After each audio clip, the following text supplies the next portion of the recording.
Bulletin details చూస్తే మొదటి విడత గ్రామ పంచాయతీ ఎన్నికల నామినేషన్ల గడువు ముగిసింది. నామినేషన్ల ప్రక్రియలో అభ్యర్థుల నుంచి భారీ సంఖ్యలో పత్రాలు దాఖలయ్యాయి.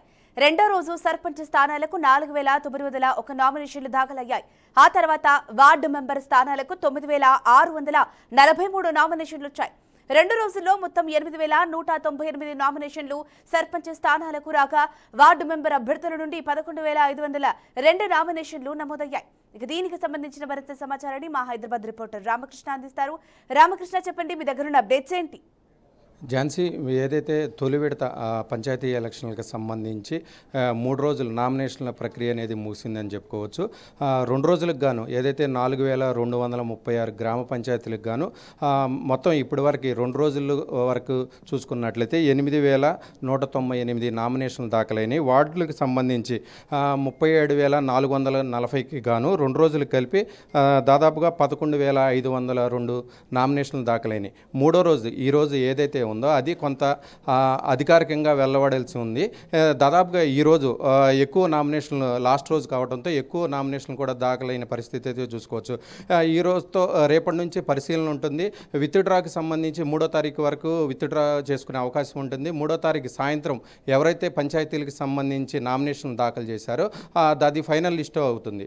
దానికి సంబంధించి కూడా ఏ పంచాయతీల్లో స్టిక్కరింగ్ కూడా చేసే అవకాశం ఉంది. ఫైనల్ లిస్ట్ ఎవరైతే ఉంటారో వాళ్ళకి సంబంధించి మొత్తం ఓవరాల్గా చూసుకున్నట్లయితే తొలి విడతకి సంబంధించి 11వ తారీఖు పోలింగ్ ఉంటుంది. ఉదయం 7 గంటల నుండి సాయంత్రం మధ్యాహ్నం 1 గంట వరకు పోలింగ్ ఉంటుంది. అదే రోజు సాయంత్రం ఎన్నికల కౌంటింగ్ ఉంటుంది. ఉప సర్పంచ్ సంబంధించి కూడా అదే రోజు ఇది కూడా ఉంటుంది. మొత్తం ఓవరాల్గా చూసుకుంటే పంచాయతీ ఎలక్షన్లకు సంబంధించి తొలి విడత మొత్తం కూడా సజావుగా సాగినట్టు నామినేషన్లకు సంబంధించి కూడా చెప్పుకోవచ్చు. ఏర్పాట్లు ఏవైతే ఉన్నాయో కౌంటింగ్కి సంబంధించి కూడా ఎన్నికల అధికారులు ఎప్పటికప్పుడు మొత్తం కూడా వీడియో కాన్ఫరెన్స్ నిర్వహిస్తున్నట్లుగా కూడా తెలుస్తుంది. మొత్తం ఓవరాల్గా చూసుకుంటే లోకల్ బాడీస్కి సంబంధించి మెయిన్ పార్టీస్ కూడా ఎంటర్ అవుతున్నట్లుగా కూడా తెలుస్తుంది. ఎందుకంటే లోకల్ బాడీస్ తర్వాత ఏవైతే జిల్లా పరిషత్తు మండల ఎలక్షన్స్ ఉన్న నేపథ్యంలో లోకల్ బాడీస్లో కూడా ఏదైతే అధికార పార్టీ కావచ్చు ప్రతిపక్ష పార్టీలను కొంత దెబ్బతీసే విధంగా ఏవైతే ఏకగ్రీవాలు ఉంటాయి ఏకగ్రీవాలు కొంత ప్రభుత్వానికి అనుకూలంగా ఉండే విధంగా ప్రభుత్వం కొంత కసరత్తు చేస్తున్నట్లుగా కూడా తెలుస్తుంది. ఈరోజు నామినేషన్ల ప్రక్రియ మొదటి విడత పూర్తయిన నేపథ్యంలో ఏదైతే ఏకగ్రీవాలు ఉంటాయో ఈ రోజు నుంచి ఏకగ్రీవాలు కొంత ఊపందుకునే పరిస్థితి అయితే ఉంది. ఇప్పటికే ఏకగ్రీవాలు అయినటువంటి పంచాయతీలకి గవర్నమెంట్ తరఫున 10 లక్షల రూపాయలు నగదు కూడా ఉంది. దాన్ని ఉద్దేశించి కొంతమంది నిధులు వస్తాయి. ఆ నిధులతో కొంత ఏదైతే గ్రామ పంచాయతీల అభివృద్ధికి ఉపయోగపడతాయి అనే నేపథ్యంతోనే ఏకగ్రీవాలు కూడా ఎక్కువ అయ్యే అవకాశం ఉంది. కొంత ప్రతిపక్ష పార్టీలు ఏవైతే ఉంటాయో వాటికి కొంత అవకాశం ఉండదు. కాబట్టి అధికార పార్టీకి చెప్పిన విధంగా ఏకగ్రీవాలు అయ్యే అవకాశం ఉంటుంది. అధికార పార్టీకి కొంత సానుకూలంగా ఉండే అభ్యర్థి ఏకగ్రీవానికి కొంత అనుకూలంగా ఉంటుంది. మొత్తం ఓవరాల్గా చూసుకున్నట్లయితే 11వ తారీఖు కౌంటింగ్ ఉండే అవకాశం ఉంది. దీనికి సంబంధించి మొత్తం ఏర్పాట్లు కూడా పూర్తయినట్లుగా కూడా తెలుస్తుంది. Jhansi, right. Thank you Ramakrishna for the updates. Janasena అధినేత AP deputy CM Pawan Kalyan ఇటీవల చేసిన వ్యాఖ్యలు దుమారం రేపుతున్నాయి. కోనసీమకైతే తెలంగాణ దృష్టి తగిలిందంటూ కూడా పవన్ అయితే వ్యాఖ్యలైతే తెలంగాణలో సంచలనం రేపుతున్నాయని చెప్పవచ్చు. ఈ వ్యాఖ్యలపై ఇప్పటికే పలువురు తెలంగాణ లీడర్లు స్పందించారు. మాజీ మంత్రి జగదీశ్ రెడ్డి అయితే స్పందించి పవన్ పై తీవ్ర స్థాయిలో మండిపడ్డారు. తాజాగా జడ్చర్ల ఎమ్మెల్యే అనిరుద్ రెడ్డి స్పందించారు. పవన్ కళ్యాణ్ వెంటనే క్షమాపణలు చెప్పాలని కూడా కాంగ్రెస్ ఎమ్మెల్యే అనిరుద్ రెడ్డి డిమాండ్ చేశారు. రైట్, ఇక ఇదే అంశానికి సంబంధించి మా కాకినాడ రిపోర్టర్ శేఖర్ అందిస్తారు. శేఖర్, చెప్పండి, దీని మీద కంప్లీట్ అప్డేట్స్ ఏంటి? వాస్తవానికి ఇది ఒక సాధారణ రైతుల సమస్యల గురించి మాట్లాడిన సందర్భం. పవన్ కళ్యాణ్ గారు ఆంధ్రప్రదేశ్ డిప్యూటీ సీఎం హోదాలో ఆయన మాట్లాడిన వ్యాఖ్యలు ఇప్పుడు తెలంగాణలో ఒక రాజకీయ వాగ్వాదానికి వేదికగా మారాయని చెప్పాలి. కాంగ్రెస్ ఎమ్మెల్యే అనిరుద్ రెడ్డి మాట్లాడిన వ్యాఖ్యలు కానీ లేదంటే బీఆర్ఎస్ ఎమ్మెల్యే జగదీశ్వర్ రెడ్డి చేసిన వ్యాఖ్యలు కానీ తెలంగాణ అనే ప్రస్తావన తీసుకురావడం అనేది తెలంగాణ రాజకీయాలకు కాస్తంత అక్కడ రాజకీయ నాయకులకు ఆగ్రహం పుట్టించింది వాస్తవమే. కానీ పవన్ కళ్యాణ్ గారు ఏం మాట్లాడారు అనేది చూసుకుంటే వాస్తవంగా ఆయన యాదృచ్ఛికంగా చాలా మాటలు మాట్లాడేస్తూ ఉంటారు. ఆ సందర్భంలో మాట్లాడిన వ్యాఖ్య కానీ అది ఉంది. కానీ అంత సీరియస్ గా ఈ స్థాయిలో తెలంగాణలో రాజకీయ పార్టీ నాయకులు అందరూ కూడా పవన్ కళ్యాణ్ గారి మీద ఆగ్రహం వ్యక్తం చేస్తారని బహుశా ఆయన ఊహించుండరు. ఎందుకంటే పల్లె పండుగ 2.0 కార్యక్రమంలో భాగంగా మొన్న బుధవారం రాజోల్లో పర్యటించారు. ఆ రాజోల్లో పర్యటించిన నేపథ్యంలో చాలా కొబ్బరి చెట్లు, ఎందుకంటే కోనసీమ ప్రాంతంలో ఎక్కువగా కొబ్బరి చెట్లు ఉంటాయి, అవన్నీ కాస్తంత నాశనం అయిపోయిన నేపథ్యంలో ఆయన ఒక ఆవేదన, ఎందుకంటే ఆంధ్రప్రదేశ్ లో కోనసీమ ఆ కొబ్బరి తోటలు చాలా అందంగా ఉంటాయి, చాలా పచ్చదనంగా కనిపిస్తాయని గతంలో తెలంగాణ నాయకులు చాలా సార్లు మాట్లాడారు. రాష్ట్ర విభజనకు కూడా అదొక కారణం. నరుడు మాట్లాడిన మాట కంటే నల్లరాయికైనా ఆ నరుడు దిష్టి తగిలితే బద్దలైపోద్ది అని చాలా యాదృచ్ఛికంగా క్యాజువల్ గా మాట్లాడేశారు పవన్ కళ్యాణ్ గారు. అయితే దాన్ని 2 రోజుల తర్వాత ఇప్పుడు ఇంత సీరియస్ గా దీని మీద దుమారం రేగుతుందని ఊహించలేదు. కాకపోతే ఇది 2 కోణాలు. మాట్లాడిన ఇద్దరు నాయకులు కూడా రెడ్డి సామాజిక వర్గానికి సంబంధించిన నాయకులు. ఇప్పటికే అటు బీఆర్ఎస్ ఓటమి పాలైంది, ఇక్కడ వైఎస్ఆర్సీపీ కూడా ఓటమి పాలైంది. వీళ్ళిద్దరి మధ్య ఏదో ఉంది అని ప్రచారం జరుగుతున్న నేపథ్యంలో రెడ్డి సామాజిక వర్గం నాయకులందరూ కూడా ఇప్పుడు పవన్ కళ్యాణ్ గారి మీద రివర్స్ అవుతున్నారా, అక్కడ ఏమన్నా రాజకీయం నడుస్తుందా అనేది ఒక పాయింట్. అంతేకాదు ఇప్పుడు ఆంధ్రప్రదేశ్ రాజకీయాల్లో కూడా కూటమి ప్రభుత్వం నడుస్తుంది. కూటమిలో ఒక భాగస్వామ్య పక్షంగా జనసేన ఉంది. అంటే పవన్ కళ్యాణ్ గారు చేసిన వ్యాఖ్యలు ఒక జనసేన అధినేత పవన్ కళ్యాణ్ గాను, డిప్యూటీ సీఎం గా ఉన్న పవన్ కళ్యాణ్ గారు చేసిన వ్యాఖ్యలు చూస్తున్నారు కాబట్టి దీన్ని కూటమి ప్రభుత్వానికి ఆపాదించే పరిస్థితి కూడా లేదు. అందుకని మిగిలిన పార్టీ నాయకులు దీని మీద పెద్దగా స్పందించే అవకాశం కూడా ఉండదు. కాకపోతే తెలంగాణ నాయకులు మాత్రం మా దిష్టి ఎందుకు తగులుతుంది, నిజంగా తెలంగాణలో కానీ హైదరాబాద్ లో కానీ చాలా మంది ఆంధ్ర ప్రజలు ఉంటారు, అలాగే కోనసీమ ప్రాంతానికి చెందిన వాళ్ళు కూడా అక్కడ ఉంటారు. ఇప్పుడు అనిరుద్ధ్ రెడ్డి చేసిన వ్యాఖ్యలు అవి, లేదంటే జగదీష్ రెడ్డి చేసిన వ్యాఖ్యలు కూడా అవి. నిజంగా మాకే కనుక దిష్టి ఉంటే, మాకే కనుక మీ రాష్ట్రం మీద అది ఉంటే వీళ్ళందరూ ఇక్కడ ఉండేవారా అనేది కూడా వాళ్ళు రీచ్ చేసిన పాయింట్. అంటే ఇది ఒక పార్టీ నాయకుడిగానో ఉప ముఖ్యమంత్రిగానో చేసిన వ్యాఖ్యలు ఈ స్థాయిలో 2 రాష్ట్రాల మధ్య చిచ్చు పెట్టేలా ఉంటాయని మేబీ బహుశా పవన్ కళ్యాణ్ గారు కానీ ఊహించుంటారు. కాకపోతే దీనికి ఎలాంటి రివర్స్ కౌంటర్ ఇస్తారు అనేది ఇంకా క్లారిటీ లేదు. కానీ ప్రస్తుతం ఆయన వ్యాఖ్యలైతే అదృష్టంగా మాట్లాడేశారు, ఆ వ్యాఖ్యలైతే దుమారం రేపుతున్నాయి. ఇవి only Telangana political leaders versus Pawan Kalyan వరకే ఉంటాయా, లేదంటే Telangana politics versus Andhra politics వరకు మారతాయి అనేది కూడా ఆలోచించుకోవాల్సిన అంశం. ఎందుకంటే ఇక్కడ మిగిలిన నాయకులు కనుక దీని మీద పూర్తిగా ప్రస్తావించుంటే ఒక రకంగా ఇది అసందర్భమా సందర్భమా అంటే అక్కడ తెలంగాణకు సంబంధించి ఆ ప్రస్తావన అది సందర్భం కాదు ఒక రకంగా. కాకపోతే ఆయన రాష్ట్ర విభజన జరిగింది, ఎందుకంటే 10 ఏళ్ళు పైగా దాటిపోయింది, మనకిచ్చిన ఉమ్మడి రాజధాని గడువు కూడా పూర్తి అయిపోయింది. ఇప్పుడు రాష్ట్ర విభజన జరగడమే దీనికి కూడా ఒక కారణం అంటూ ఆయన ఉదహరించడం ఏదైతే ఉందో పవన్ కళ్యాణ్ గారు చేసిన వ్యాఖ్యలు అది వివాదాస్పదంగా మారింది. ఆయన నిజంగా మనసులో అదే ఉద్దేశంతో మాట్లాడారా, లేదంటే మామూలుగా కామన్ గా మాట్లాడేస్తే అవి వివాదం అయినయా అనేది. కాకపోతే దీని మీద తదుపరి ఏంటి, దానికి ఎలాంటి క్లారిటీ ఇస్తుంది జనసేన తరపున కానీ లేదంటే డిప్యూటీ సీఎంఓ దగ్గర నుంచి కానీ అనేది అయితే క్లారిటీ లేదు. దాని మీద ఏమన్నా కనుక ఒక క్లారిటీ ఇస్తే తెలంగాణ నాయకులకి ఇది ఎంతటితో ముగిసినట్టు అవుతుంది. లేదు అంటే మాత్రం పవన్ కళ్యాణ్ గారు సైలెంట్ గా ఉంటే తెలంగాణకు సంబంధించిన రాజకీయ నాయకులు అటు కాంగ్రెస్ పార్టీ ఇందులో ఇన్వాల్వ్ అయింది. ఇప్పుడు అనిరుద్ధ్ రెడ్డి మాట్లాడారు కాబట్టి ఆయన కాంగ్రెస్ పార్టీకి సంబంధించిన ఎమ్మెల్యే, అలాగే జగదీశ్వర్ రెడ్డి కూడా మాట్లాడారు కాబట్టి ఆయన బీఆర్ఎస్ పార్టీకి సంబంధించిన ఎమ్మెల్యే కాబట్టి కాంగ్రెస్ బీఆర్ఎస్ ఇద్దరు కలిపి దాడి చేస్తున్నారా జనసేన మీద అనేది ఏది ఏమైనా పవన్ కళ్యాణ్ గారు యాదృష్టికంగా మాట్లాడారా ఈ వ్యాఖ్యలు, లేదంటే దీన్ని వాళ్ళక్కడ ఒక సెంటిమెంట్ రాజకీయం రాజేసేలాగా, ఎందుకంటే గతంలో 2 సార్లు సెంటిమెంట్ తోనే అధికారంలోకి వచ్చారు కేసీఆర్ అనేది ఒకటి ఉంది. ఇప్పుడు ఒక సెంటిమెంట్ అస్త్రం ఏమీ లేదు బీఆర్ఎస్ కానీ అక్కడ, ఇప్పుడు దీన్ని వాడుకునే ఆలోచన చేస్తున్నారా అనే రాజకీయం కూడా తెర మీదకి వస్తుంది. ఏది ఏమైనా జనసేన నుంచి అయితే మరొకసారి దీని మీద క్లారిటీ వస్తుందేమోనైతే చూడాలి. Right Shekhar, thanks for the updates. 7 TTD ఉద్యోగులకు సిట్ బిగ్ షాక్ ఇచ్చింది. కల్తీ నెయ్యి కేసులో నిందితులుగా చేర్చింది. అంతేకాదు మెమో సైతం దాఖలు చేసింది. 2019-24 మధ్య టీటీడీ కొనుగోలు విభాగంలో పనిచేశారు. మాజీ జీఎంలు జగదీశ్వర్ రెడ్డి, మురళీకృష్ణతో పాటు సీనియర్ జూనియర్ అసిస్టెంట్లపై సిట్ అధికారులు కేసు నమోదు చేశారు. అసలు ఈ కల్తీ నెయ్యిపై ఫిర్యాదు చేసిన మురళీకృష్ణను సైతం నిందితుడిగా తేల్చారు. కల్తీ నెయ్యి అక్రమాలపై 2024 అక్టోబర్లో మురళీకృష్ణ ఫిర్యాదు చేశారు. విచారణలో మురళీకృష్ణ కూడా అక్రమాలకు పాల్పడినట్లు నిర్ధారణ అయింది. దీంతో ఆయనను నిందితుడిగా చేర్చారు. ఇదే అంశానికి సంబంధించి మా కడప రిపోర్టర్ కృష్ణ పూర్తి సమాచారాన్ని ఇస్తారు. చెప్పండి కృష్ణ. Thank you Shriya. అయితే తిరుమల తిరుపతి దేవస్థానము లడ్డు ఎంత పవిత్రం అంటే అది అందరికీ తెలిసిన విషయమే. దేశవ్యాప్తంగా కావచ్చు, ప్రపంచ వ్యాప్తంగా కూడా ఎంతో కీర్తి ప్రతిష్టలో ఉన్న విషయం అయితే తెలిసిందే. అయితే మొత్తానికి గత ప్రభుత్వంలో ఏదైతే 2019 నుంచి 24 ఉన్నటువంటి ప్రభుత్వం ఏదైతే ఉందో ఆ ప్రభుత్వంలో ఒక కీలక పాత్ర పోషిస్తున్న వ్యక్తి ఇలాంటి కల్తీ నెయ్యికి పాల్పడ్డారని సరే కూడా పలు రకాల ఆరోపణలు వినిపిస్తున్నాయి. అదేవిధంగా విమర్శలు కూడా దారితీసిన పరిస్థితి అయితే మనం చూసాం. మొత్తానికి ఏది ఏమైనప్పుడు కూడా ఇప్పటికే మనం చూసాము కల్తీ నెయ్యిలో విషయంలో అయితే పూర్తిగా అయితే టీటీడీ అధికారులను కూడా విచారించడం జరిగింది. అందులో భాగంగానే జీఎం కావచ్చు, అదేవిధంగా సీనియర్ అసిస్టెంట్ కావచ్చు, జూనియర్ అసిస్టెంట్లు కూడా పూర్తిగా అయితే వారిని కూడా విచారించడం జరిగింది. అందులో భాగంగానే ఈ రోజు అయితే 7 పైన కూడా టీటీడీ ఉద్యోగుల పైన కూడా ఈ యొక్క కేసు నమోదు చేయడం జరిగింది. అందులో భాగంగానే ఎవరైతే A28 గా జగదీశ్వర్ రెడ్డి కావచ్చు, అదేవిధంగా జగన్ హరినారాయణ కావచ్చు, అదేవిధంగా పూర్తి స్థాయి అయితే ఎవరైతే మురళీకృష్ణ కానీ అదే సీనియర్ అసిస్టెంట్ కావచ్చు, జూనియర్ అసిస్టెంట్ కావచ్చు, వారిపైన కూడా దాదాపు 7 మందిని కూడా కేసు నమోదు చేయడం జరిగింది. అదేవిధంగా కల్తీ నెయ్యి కేసులో అయితే ఒక పవిత్రమైన లడ్డులో ఇలాంటి అక్రమాలకు పాల్పడ్డాము ఏంటనేసి కూడా ప్రజలు అనేక వేదికల ద్వారా కూడా మాట్లాడిన పరిస్థితి మనం చూసాం. మొత్తానికి ఏదేమైనప్పుడు కూడా గత ప్రభుత్వంలో జరిగినటువంటి అన్యాయం ఏదైతే ఉందో, అన్యాయం కావచ్చు, అదేవిధంగా అక్రమ మార్గంలో కల్తీ నెయ్యిని కూడా తీసుకొచ్చేసి అదేవిధంగా పవిత్రమైన లడ్డులో కలిపేసి భక్తులకు ఇచ్చే ప్రసాదంలో ఇలాంటి అవినీతి అవకతవకలు జరగడం అనేది కూడా చాలా దారుణం అనేసి కూడా పూర్తిస్థాయి అయితే ప్రజలు కూడా విమర్శించిన పరిస్థితి అయితే మనం చూసాం.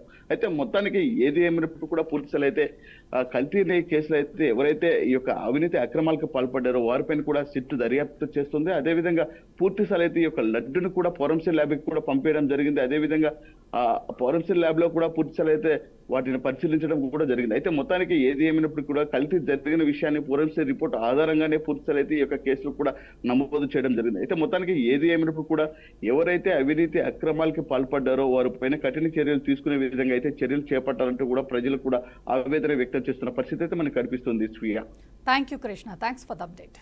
డీటెయిల్స్ లోకి వెళ్తే కర్ణాటకలో సీఎం సీటు పంచాయతీ వ్యవహారంలో కీలక పరిణామం చోటు చేసుకుంది.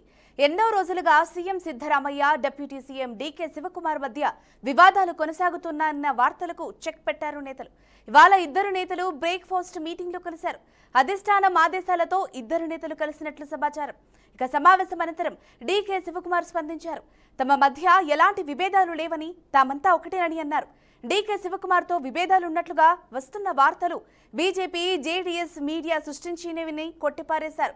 దీనికి సంబంధించిన పూర్తి సమాచారాన్ని మా అవుట్పుట్ ఎడిటర్ వెంకట్ అందిస్తారు. చెప్పండి వెంకట్, దీనికి సంబంధించిన అప్డేట్స్ ఏంటి?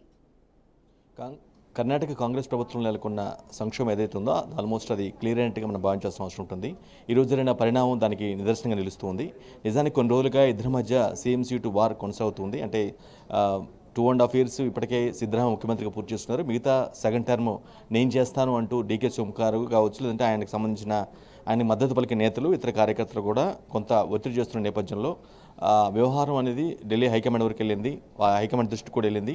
ఈవెన్ సోనియా గాంధీ, రాహుల్ గాంధీ కూడా దాని మీద ఫోకస్ చేసి దాన్ని ఒక సార్ట్అవుట్ చేసే దిశగా ఇప్పటికే చర్యలు తీసుకున్న నేపథ్యంలో అనూహ్యంగా ఎవరు ఊహించిన విధంగా ఇద్దరు కూడా బ్రేక్ఫాస్ట్ మీట్తో కలిశారు. డీకే శివకుమార్, అదేవిధంగా సిద్ధరామయ్య ఇంటికి డీకే శివకుమార్ వెళ్ళి బ్రేక్ఫాస్ట్ చేశారు. ఆ తర్వాత బ్రేక్ఫాస్ట్ మీటింగ్లో కొంత చర్చ తర్వాత బయటకు వచ్చి చాలా స్పష్టంగా సిద్ధరామయ్య అఫ్కోర్స్ ఓపెన్గానే మీడియా ముఖంగా చెప్పపోయినప్పుడు కూడా ఆ చర్చించిన అంశాలు కొంత చిట్చాట్లో భాగంగా బయటకు వస్తూ ఉంటాయి.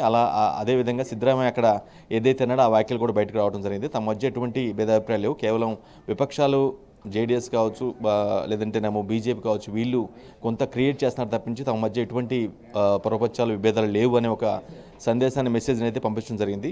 అఫ్కోర్స్ కాంగ్రెస్ అధిష్టాన పెద్దలు ఎవరైతే ఉన్నారో రాహుల్ గాంధీ, సోనియా గాంధీ వీరు ఇచ్చినటువంటి ఆదేశాల నేపథ్యంలో ఇద్దరు కూడా కలిసి బ్రేక్ఫాస్ట్ మీటింగ్ కలిసిన తర్వాత మాట్లాడుకున్న తర్వాత ఈ పాయింట్స్ మొత్తం కూడా బయటకు వచ్చాయి. అంటే ఒక తగుకు ఒక పరిష్కారం పెట్టాలి. ఎందుకంటే నెగిటివ్గా పోయే అవకాశం ఉంది. ఎందుకంటే ఈ విధంగా వీళ్ళిద్దరూ సీఎం సీట్ కోసం కొట్టుకుంటూ ఉన్న పరిస్థితి కనిపిస్తుంది. కాబట్టి మరో 2 ఏళ్లలో అక్కడ ఎన్నికలు వచ్చే పరిస్థితి ఉంటుంది. సో ఇప్పుడే దాన్ని కట్ చేయకపోతే అది ముదిరిపోయి పార్టీ డ్యామేజ్ అయ్యే పరిస్థితి ఉంటుంది. నేపథ్యంలో అధిష్టానం జోక్యం చేసుకొని ఒక క్లియర్ కట్ మెసేజ్ ఇవ్వడం జరిగింది. ముందు ఇమీడియట్గా మీరు స్టాప్ చేయాల్సిన అవసరం ఉంది.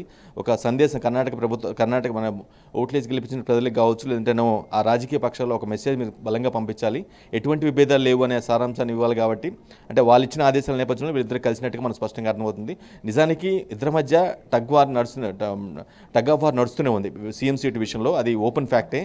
అఫ్కోర్స్ దాన్ని క్లియర్ అవుట్ చేయడం కోసం మాత్రం ఈ విధంగా మీటింగ్ అవ్వటం, తమ మధ్య ఎటువంటి ఇబ్బందులు లేవని చెప్పడం కానీ, కలిసి పనిచేస్తామని ఏదైనా ఉన్నా కూడా బయటకు వచ్చినా సరే అది జేడీఎస్, బీజేపీ తమ అనుకూల మీడియా ద్వారా కలిగిస్తున్నటువంటి అవంతరాలు తప్పించి అది నిజం కాదు అనే విషయాన్ని సిద్ధరామయ్య చెప్తున్నారు. అఫ్కోర్స్ అది ఈ మాట చెప్తూనే అధిష్టాన పెద్దలు సీఎం సీటు విషయంలో ఏ నిర్ణయం తీసుకున్న కట్టుబడి ఉంటామనే ఒక మెసేజ్ కూడా ఇవ్వడం జరిగింది. అంటే మేబీ రాహుల్ గాంధీ కావచ్చు, సోనియా గాంధీ కావచ్చు, ఒక నిర్ణయం తీసుకోవచ్చు మేబీ 2-3 రోజుల్లో, లేదంటే 1 వీక్ లోపల, లేదు సీఎం సీటు మార్చాల్సిందే, శివకుమార్ కూడా అప్పగిద్దాము అనే ఒక ప్రతిపాదన ముందుకు తీసుకోవచ్చు, తీసుకురాకపోవచ్చు కూడా.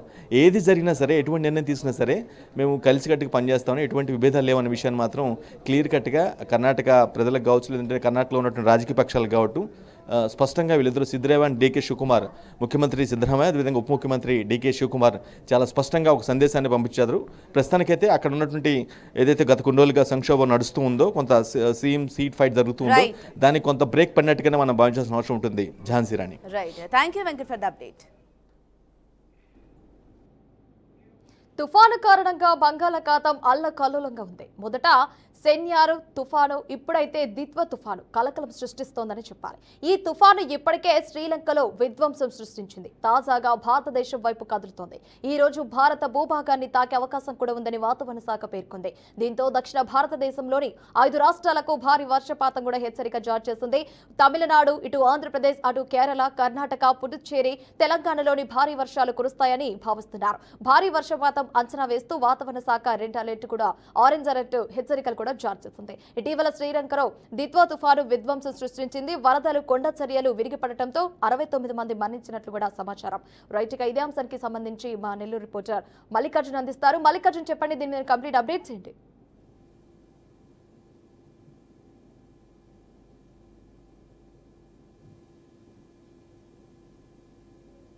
మల్లికార్జున్, చెప్పండి, అప్డేట్స్ ఏంటి?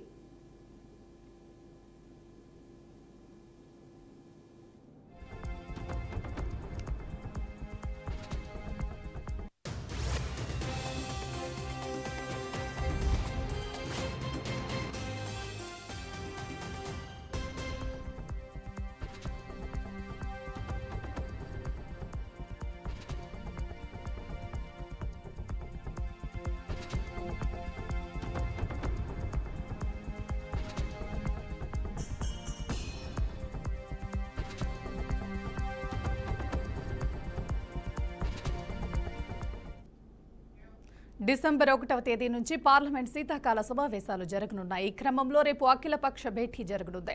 ఆదివారం ఉదయం 11 గంటలకు కేంద్ర రక్షణ శాఖ మంత్రి రాజ్నాథ్ సింగ్ నేతృత్వంలో అఖిల పక్షాలు భేటీ కానున్నాయి. డిసెంబర్ 19వ తేదీ వరకు జరగనున్న శీతాకాల సమావేశాల్లో ఓటర్ల జాబితాల స్పెషల్ ఇంటెన్సివ్ రివిజన్ పై ప్రభుత్వాన్ని ప్రశ్నించేందుకు ప్రతిపక్షాలు సిద్ధమవుతున్నాయి. అలాగే జాతీయగతమైన వందే మాతరంపై రేగిన వివాదంపై కూడా రోజంతా చర్చ జరపాలని డిమాండ్ చేయాలని భావిస్తున్నారు. పార్లమెంట్ సమావేశాల ప్రారంభంలో వందే మాతరంపై చర్చ జరగాలని ప్రభుత్వం కోరుకుంటోంది. రేపు జరిగే అఖిలపక్ష సమావేశంలో ప్రతిపక్షాలతో కేంద్రం మాట్లాడనున్నట్లు ప్రభుత్వ వర్గాలు వెల్లడించాయి. ఇదే అంశానికి సంబంధించి పూర్తి సమాచారాన్ని మా విజయవాడ రిపోర్టర్ సుబ్బు అందిస్తారు. చెప్పండి సుబ్బు. అయితే ఈ డిసెంబర్ 1వ తారీఖు నుంచి 19వ తారీఖు వరకు సుమారు 20 రోజుల పాటు ఈ శీతాకాల సమావేశాలు జరపాలని చెప్పేసి కూడా కేంద్ర ప్రభుత్వం నిర్ణయించింది. ఈ మేరకు రాష్ట్రపతి ద్రౌపది ముర్ముకు పంపించిన దాని మీద రాష్ట్రపతి ఆమోద ముద్ర తెప్పడింది. అయితే ప్రస్తుతం నెలకొన్న పరిస్థితుల నేపథ్యంలో ఏదైతే బెంగాల్ ఎన్నికలు దగ్గర పడతా ఉన్నాయో, బెంగాల్ ఎన్నికలు దగ్గర పడతాన్న నేపథ్యంలో మమతా బెనర్జీ ఏదైతే చేసిన వ్యాఖ్యలు ఏవైతే ఉన్నాయో, వందే మాతర పదం మీద ఉన్న దీన్ని ఎత్తివేయాలని చెప్పేసి, నిషేధాన్ని ఎత్తివేయాలని చెప్పి పార్లమెంట్ లో ఎత్తివేయాలని చెప్పేసి 2012లో యూపీఐ ప్రభుత్వం ఏదైతే ఈ పదాన్ని పార్లమెంట్ లో వాడడం నిషేధంగా ఎవరు ప్రకటించారో ఈ నేపథ్యంలో ఇప్పుడు మీరు అధికారంలో ఉన్నారు కాబట్టి ఆ వందే మాతరం పైన ఉన్న నిషేధాన్ని ఎత్తివేయాలని చెప్పేసి మమతా బెనర్జీ సవాల్ విసిరింది కేంద్ర ప్రభుత్వానికి. అయితే ఈ ప్రభుత్వం మీద సవాల్ విసరడాన్ని కేంద్ర ప్రభుత్వం కూడా సీరియస్ గా తీసుకుంది. ఈ నేపథ్యంలో ఈ వందే మాతరం పైన పదం పైన ఉన్న పార్లమెంట్ లో ఏదైతే నిషేధం ఉందో దానిపైన చర్చించాలని చెప్పేసి కూడా కేంద్ర ప్రభుత్వం తీసుకుంది, ప్రతిష్టాత్మకంగా తీసుకుంది. ఈ నేపథ్యంలో రాజ్నాథ్ సింగ్, కేంద్ర మంత్రి రాజ్నాథ్ సింగ్ ఏదైతే ఉన్నారో ఎవరో అఖిల పక్షాలతో సమావేశం ఏర్పాటు చేసి రేపు జరిగే ఈ చర్చను త్వరగానే ఇచ్చేయాలని చెప్పేసి, త్వరగా స్టార్ట్ చేసి దీన్ని రోజంతా కూడా ఈ చర్చను జరపాలని చెప్పేసి కూడా ఒక నిర్ణయం తీసుకున్నట్టుగా కూడా తెలుస్తుంది. అంతేకాకుండా ఇప్పుడు మొన్న జరిగిన బీహార్ ఎలక్షన్స్ లో ఏదైతే ఓటర్ల జాబితా ఏదో దానిలో సవరణలు జరగాలని చెప్పేసి కూడా ప్రతిపక్షాలన్నీ కూడా ఒక నిర్ణయానికి వచ్చి దీని మీద స్పెషల్ ఇంటెన్సివ్ రివిజన్ పిటిషన్ వేయాలని చెప్పి, అంటే ప్రత్యేక ఓటర్ల సవరణ దీన్ని చేయాలని చెప్పేసి దీని మీద జరగాలి, ఏదో చర్చ జరగాలి, పార్లమెంట్ సాక్షిగా చర్చ జరగాలి, పార్లమెంట్ వేదికగా చర్చ జరగాలని చెప్పేసి కూడా ప్రతిపక్షాలన్నీ పట్టుబట్టే అవకాశం కూడా కనిపిస్తుంది. ఎందుకంటే గతంలోనే ఎలక్షన్స్ ముందు కూడా రాహుల్ గాంధీ అక్కడ పర్యటించారు, బీహార్ లో పర్యటించిన నేపథ్యంలో అక్కడ అనేక సందర్భాల్లో ఓట్ చోరీ జరిగిందని చెప్పేసి కూడా రాహుల్ గాంధీ వ్యాఖ్యానించడం జరిగింది. అంతేకాకుండా ఈ కూటమి రాహుల్ గాంధీ ఈ కాంగ్రెస్ కూటమి ఏదైతే ఉందో కాంగ్రెస్ కూటమి నాయకులు కూడా చాలా మంది ఈ ఎన్నికల నేపథ్యంలో అక్కడ ఈ చర్చ జరగాలని చెప్పేసి ఇది ఓట్ చోరీ జరిగిందని చెప్పేసి ఓటర్ల జాబితాల్లో చాలా వరకు సవరణలు ఉన్నాయి, చాలా వరకు ఓటర్ల జాబితాలో తప్పులు తడుకులు ఉన్నాయి. ఒకే కుటుంబంలో ఒకే ఇంటి అడ్రస్ మీద చాలా వరకు దొంగ ఓట్లు ఉన్నాయని చెప్పేసి వీటన్నిటి మీద కూడా కొంచెం ఈ బీహార్ ఎన్నికల నేపథ్యంలో చాలా వరకు చర్చ జరిగింది. ఈ చర్చ నేపథ్యంలో కూడా స్పెషల్ ఇంటెన్సివ్ రివిజన్ జరగాలని చెప్పేసి ప్రత్యేక ఓట్ల సవరణ అయితే చేయాలని చెప్పేసి కూడా ప్రతిపక్షాలు కూడా భావిస్తున్నాయి. ఈ నేపథ్యంలో ఈసారి జరిగే అసెంబ్లీ సమావేశాలు ఏదైతే ఈ 20 రోజుల పాటు జరిగే అసెంబ్లీ సమావేశాలు శీతాకాలంలో కూడా వేడి పుట్టించే అవకాశాలు కనిపిస్తున్నాయి. ఒకవైపు వందే మాతరం పైన ఆ వివాదానికి ఎట్లాగైనా క్లోజ్ చేయాలి అని చెప్పేసి కేంద్ర ప్రభుత్వం ఒక నిర్ణయం తీసుకుంది. దీంతో అఖిల పక్షాలతో మాట్లాడాలని చెప్పేసి కేంద్ర మంత్రి రాజ్నాథ్ సింగ్ కి అధిష్టానం ఒక సూచన చేయడం జరిగింది. మీరు ప్రతిపక్షాలతో సమావేశం అవ్వండి, ప్రతిపక్షాలతో సమావేశం అయ్యి అందరితో మాట్లాడిన తర్వాత దాన్ని ఒక కొలికి తీసుకురావాలి సామర్థ్యాన్ని అని చెప్పేసి ఆయనకి గురుతర బాధ్యత అప్పచెప్పడం జరిగింది. ఈ నేపథ్యంలో రాజ్నాథ్ సింగ్ పొందుకుని రేపు ఏదైతే ఆదివారం ఉదయం 11 గంటలకి ప్రతిపక్షాలన్నింటినీ కూడా సమావేశానికి రావాలని చెప్పేసి కూడా రాజ్నాథ్ సింగ్ ఆహ్వానం పంపించడం జరిగింది.